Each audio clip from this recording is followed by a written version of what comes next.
नमस्कार, मैं हूं astro vastu expert Savi Singh and welcome back to my YouTube channel. Devguru Brihaspati गोचर कर रहे हैं वृषभ राशि से मिथुन राशि में, और इसका इम्पैक्ट सिर्फ वृषभ राशि और मिथुन राशि पर या फिर देवगुरु बृहस्पति की स्व राशि धनु राशि या मीन राशि पर ही नहीं होने वाला है, बल्कि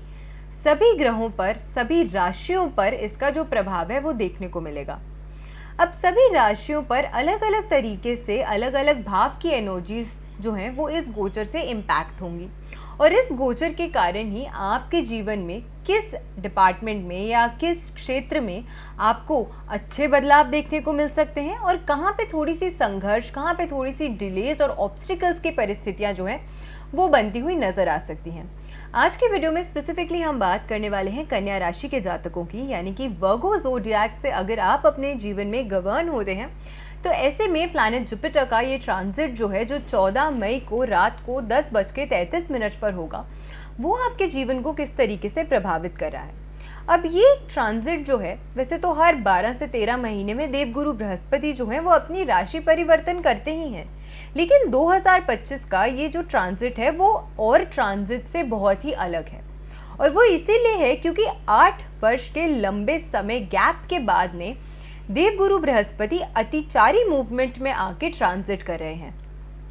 अतिचारी मूवमेंट का मतलब ये होता है कि अपनी निर्धारित जो उसकी गति है प्लैनेट की भ्रमण करने की, उससे तीव्र, उससे ज़्यादा तेज स्पीड में जब प्लैनेट ट्रांजिट करता है from one zodiac to the other zodiac, इसे सिंपल टर्म्स में अतिचारी कहा जाता है। और इसी अतिचारी मूवमेंट की वजह से जहां देवगुरु बृहस्पति को एक राशि से दूसरी राशि में 12 से 13 महीने में गोचर करना चाहिए, वहीं पर 14 मई को जहां सबसे पहले देवगुरु बृहस्पति वृषभ राशि से ट्रांजिट करेंगे मिथुन राशि में, उसके बाद 9 अक्टूबर को, यानी कि सिर्फ 6 महीने से भी कम समय में फिर से ये ट्रांजिट कर जाएंगे कर्क राशि यानी कि कैंसरियन में, और फिर उसके बाद रेट्रो मूवमेंट में आके वापसी मिथुन राशि में गोचर करेंगे। और ये प्लैनेट जब भी रेट्रो मूवमेंट, अतिचारी मूवमेंट, अस्त की सिचुएशन, इस तरीके की परेशानियों में एक साथ इन सभी परेशानियों के घेरों में आता है, तो कहीं ना कहीं वो बेनिफिक होते हुए भी, यानी कि एक शुभ ग्रह होते हुए भी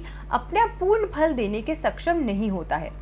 इसीलिए ये जो ट्रांजिट है उसका इम्पैक्ट सिर्फ इंडिविजुअल हॉरोस्कोप्स पर ही नहीं, बल्कि देश विदेश में होने वाले जो बड़े बदलाव हैं या परिस्थितियों में जो परिवर्तन आ रहे हैं उसमें भी तीव्र तरीके से देखने को मिल रहा है। और अपनी पहले की प्रेडिक्शंस में मैं ऑलरेडी बहुत गंभीरता से और बहुत इलैबोरेटली ये बता चुकी हूँ कि जब ये सभी प्लैनेट्स, क्योंकि संवत बदलते ही, जैसे ही नया संवत हिंदू पंचांग के अनुसार 2025 में शुरू हुआ 29 मार्च को, सबसे पहले सैटर्न ने ट्रांजिट किया, यानी कि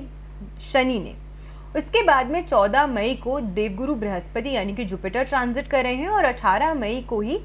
राहु और केतु जो हैं वो भी ट्रांजिट कर जाएंगे। और सिर्फ 51 डेज के स्पैन में सबसे धीमी गति से चलने वाले 4 महत्वपूर्ण प्लैनेट्स क्योंकि ट्रांजिट कर रहे हैं वन आफ्टर दी अनदर, इसका इम्पैक्ट जो है वो जाहिर सी बात है कि आपको सिर्फ अपनी इंडिविजुअल हॉरोस्कोप्स पर ही नहीं, बल्कि विश्व भर में हो रही बड़े बदलाव और जो परिस्थितियों में चेंजेस हैं उसमें देखने को मिल रहा है। एंड ऑल्सो सो बिकॉज इनमें से 4 ग्रह जो हैं वो नेचुरली पाप ग्रहों की श्रेणी में माने जाते हैं, जो कि है राहु, केतु और शनि। और जुपिटर अतिचारी मूवमेंट में आकर बेनिफिक प्लैनेट होते हुए भी कहीं ना कहीं मैलेफिक प्लैनेट का काम करते हैं। इसीलिए ये चारों ही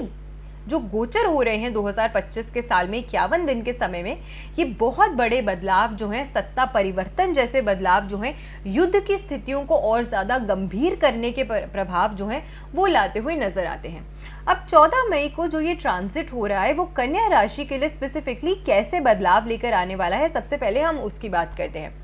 कन्या राशि की अगर मैं बात करूं तो आपकी राशि के लिए चतुर्थ और सप्तम भाव के स्वामी ग्रह जो माने गए हैं आपकी राशि से, वो देवगुरु बृहस्पति बनते हैं। और ये गोचर जो है आपकी कुंडली में अगर हम बात करें, आपकी राशि के अनुसार अगर हम बात करें, जहाँ पे देवगुरु बृहस्पति जो है वृषभ राशि से मिथुन राशि में ट्रांजिट कर रहे हैं, तो ये जो है वो आपकी कुंडली के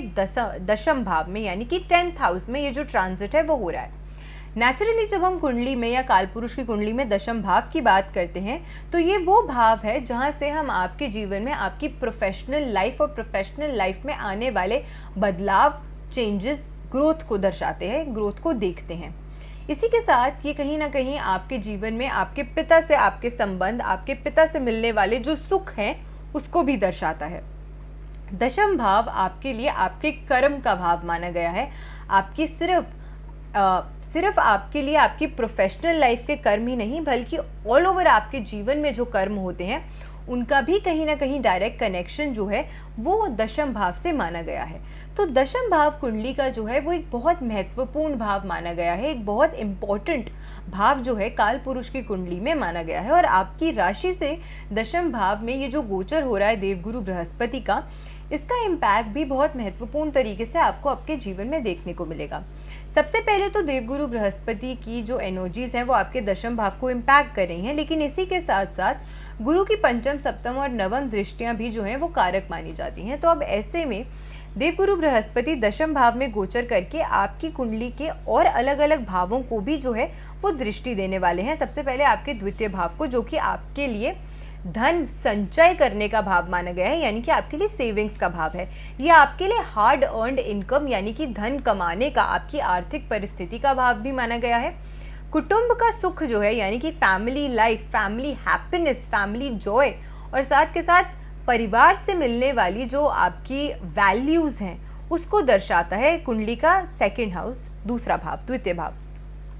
इसी के साथ चतुर्थ भाव जो आपके लिए मटीरियलिस्टिक गेन्स का भाव माना गया है, property, luxury growth, luxury status, इन सब चीज़ों को आपके जीवन में जहाँ से विस्तारता मिलती है या जहाँ से उसकी परख की जाती है वो कुंडली का फोर्थ हाउस माना गया है, चतुर्थ भाव। और इसी के साथ छठा भाव जो कि आपके लिए रोग का भाव है, ऋण का भाव है, आपके लिए शत्रुओं का भाव माना गया है। तो ये सभी भाव जो हैं एक प्लैनेटरी गोचर से इम्पैक्ट हो रहे हैं। अब ये प्लैनेटरी गोचर जो है कन्या राशि के लिए अगर हम स्पेसिफिकली बात करें तो आपके लिए कुछ मिले जुले प्रभाव जो है वो लेकर आ सकता है। सबसे पहले आपको इस समय के दौरान, क्योंकि नेचुरली गुरु जो है वो एक बेनिफिक प्लैनेट माना गया है और उसकी छठे भाव पर दृष्टि जो है वो आपके कार्यस्थल में कुछ बदलाव जो है वो लेकर आ सकती है। और आपके लिए ये जो बदलाव है या ये जो चेंजेस या अपॉर्चुनिटीज़ आएंगी वो आपके लिए अच्छी साबित होती हुई नज़र आती हैं। कोई बड़ा प्रोजेक्ट, अगर आप कोई बड़ी डील साइन करना चाह रहे थे, किसी बड़े प्रोजेक्ट में उसका हिस्सा आप खुद बनना चाह रहे थे, तो उसमें भी कहीं ना कहीं आपको अच्छा लाभ जो है इस समय के दौरान देखने को मिल सकता है। कम्युनिकेशन की स्किल्स जो हैं आपकी इस गोचर के दौरान बेहतर होती हुई नज़र आएगी। आप अपनी बात सामने वाले व्यक्ति को किस तरीके से प्रेजेंट करते हैं, कितनी स्पष्टता से रखते हैं, वो सभी चीज़ें जो हैं वो इस गोचर से प्रभावित होती हुई भी आपको नज़र आने वाली हैं। परिवार में आपके इन जनरल एक अच्छा खुशी का जो माहौल है, खुशी का जो वातावरण है वो रहने वाला है। और आपकी मदर के स्वास्थ्य से संबंधित, आपकी माँ के स्वास्थ्य से संबंधित अगर कोई लंबे समय से परेशानियाँ चली आ रही थी तो उसमें भी कहीं ना कहीं आपको अब थोड़ा सा रिलैक्सेशन जो है वो देखने को मिलेगा। तो कुछ उनकी जो परेशानियां हैं कुछ हद तक थोड़ी सी कम होती हुई नज़र आती हैं। कोई शुभ कार्य इस गोचर के दौरान आपकी फैमिली में ज़रूर हो सकता है, जिसकी वजह से हो सकता है कि ज़्यादा फैमिली गेट टुगेदर्स हो रहे हैं, यानी कि इन जनरल फैमिली में माहौल भी अच्छा रहेगा और आपका ज़्यादा समय भी जो है वो फैमिली के सदस्यों के साथ बीतता हुआ इस समय के दौरान नज़र आएगा। लेकिन कई बार ऐसा होता है कि क्योंकि जब बहुत बार फैमिलीज़ जो है वो गेट टुगेदर करती हैं, बहुत ज़्यादा मिलती हैं, तो कभी कभी जो है थोड़ी बहुत अनबन की सिचुएशंस, थोड़े बहुत क्लैशेस जो हैं वो भी होना जो है वो लाजमी है। तो हो सकता है कि किसी न किसी पॉइंट पे कहीं पर आपकी जो मतभेद की सिचुएशंस हैं वो एस्केलेट होती हुई आपके परिवार के जनों के साथ इस गोचर के दौरान भी नज़र आएगी। ऑल ओवर हार्मोनियस ही रहने वाला है आपकी फैमिली के साथ, आपके परिवार के साथ आपके जो गेट टुगेदर्स हैं, but once in a while जो है आपको इस तरीके की सिचुएशन का सामना जो है वो ज़रूर करना पड़ सकता है। आपकी खुद की सेहत को लेकर हो सकता है कि कोई परेशानी जो आपकी बहुत लंबे समय से चली आ रही थी वो ठीक हो सकती है, उसमें आपको कुछ अच्छा बदलाव देखने को मिल सकता है, अपनी सेहत में आपको सुधार जो है वो देखने को मिल सकता है। अगर आप अपनी जॉब चेंज करना चाह रहे थे, नौकरी बदलना चाह रहे थे या फिर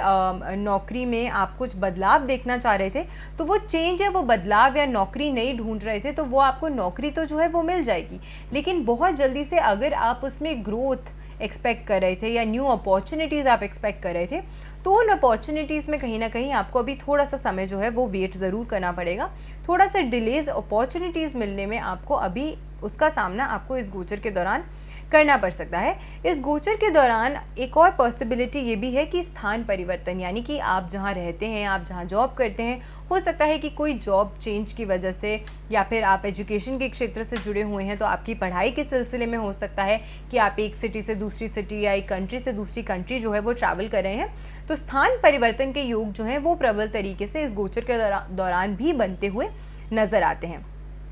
अब ऑल ओवर अगर हम बात करें तो आपके लिए ये जो गोचर है वो शुभ प्रभाव लेकर आ रहा है, आपके लिए अच्छे बदलाव लेकर आ रहा है। लेकिन कुछ जगहों पर अगर आपको परेशानियों का सामना करना पड़ रहा है, क्योंकि आपकी ग्रोथ को देखें, क्योंकि छठे भाव की एनर्जीज भी इस गोचर के साथ इन्हांस होती हुई नजर आती हैं और उसको हम नज़रअंदाज नहीं कर सकते हैं। छठा भाव नेचुरली एक ऐसा भाव माना गया है जो आपके लिए शत्रु भी जो है उनको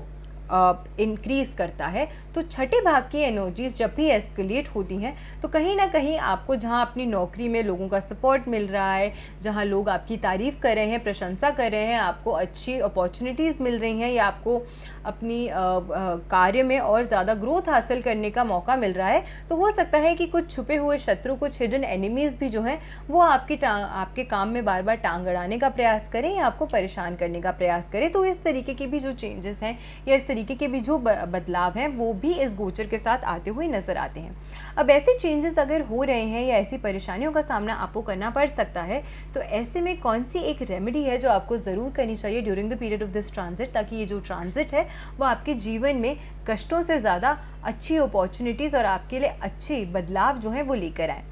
तो थर्सडे के दिन, गुरुवार के दिन आपको ये रेमेडी करनी है। आपको 3 हल्दी की गांठें, 3 या 5 हल्दी की गांठें लेनी है। पीले धागे से आपको इन सभी को पिरोकर इसकी एक माला जो है वो बनानी है। उसके बाद में केले के वृक्ष पे, और कोई ऐसा केले का पेड़ ढूंढिएगा जो किसी मंदिर के आंगन में हो या फिर किसी धर्म स्थान के आंगन में हो। वहाँ पर जाकर आपकी जो भी विश है वो आपको बोलते हुए इस माला को आपको केले के पेड़ पर टांग आना है या आपको उसके पास रख देना है। इस रेमेडी को आपको कम से कम 4 गुरुवार करना है, 4 थर्सडेज आपको करना है, और बहुत अच्छे लाभ जो हैं आपको अब इस गोचर के दौरान अपने जीवन में देखने को मिलेंगे। इसी के साथ बृहस्पतिवार को, थर्सडेज के दिन पे अगर आप पीले वस्त्र धारण करते हैं, पीली चीज़ों का दान करते हैं, तो उससे भी आपकी जो एनर्जीज़ हैं वो बेटर होती हैं और बहुत ज़्यादा अच्छा लाभ जो है वो आपको देखने को मिलेगा। तो आशा करते हैं आज की जो वीडियो है वो आपको पसंद आई होगी। वीडियो अगर अच्छी लगी हो तो ज़्यादा से ज़्यादा लोगों तक वीडियो को शेयर ज़रूर कीजिएगा। अगली वीडियो में हम बात करने वाले हैं तुला राशि यानी कि लिब्रा के लिए इस गोचर का जो इम्पैक्ट है वो किस तरीके से उनके जीवन को प्रभावित करेगा। और तब तक अपना प्यार यूँ ही हमारे चैनल तक पहुँचाते रहिएगा और ऐसी बेनिफिशियल वीडियोज़ के साथ फिर से लौट कर आऊँगी इस चैनल पर। आशा